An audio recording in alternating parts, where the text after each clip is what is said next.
Middle class लोकांची अवस्था. गरिबांना त्यांच्या गरिबीची चीड होऊ नये म्हणून त्यांना स्वस्त चमक दाखवली जाते. Sale, offer, EMI, discount.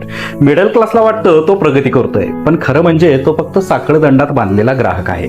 महिन्याला एकदा मॉल, आठवड्यात 2दा हॉटेल, वर्षातून एकदा ट्रिप, हेच त्याचं फेक हॅपीनेस असतं. समाजाने त्याला शिकवलं आहे गाडी, घर, EMI, स्टेटस, आणि तो ह्या सिस्टीमचा गुलाम बनतो.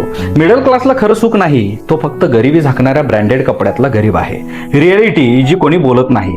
मिडल क्लास आपल्या मुलांना शिकवतो चांगली नोकरी, मोठं जीवन, पण प्रत्यक्षात मुलं फक्त कॉर्पोरेट गुलाम बनतात. त्यांचं सेव्हिंग कधीही त्यांच्या EMIच्या पुढे जात नाही बरं का. मिडल क्लासला वाटतं आम्ही गरीब नाही, पण संपत्तीची मोजणी केली तर ते फक्त पगारावर जगणारे गरीब आहेत. तो वर्ग नेहमी पॉलिटिक्स, बिझनेस, पॉवर या गेम मध्ये कधीच खेळाडू होत नाही. तो फक्त प्रेक्षक राहतो.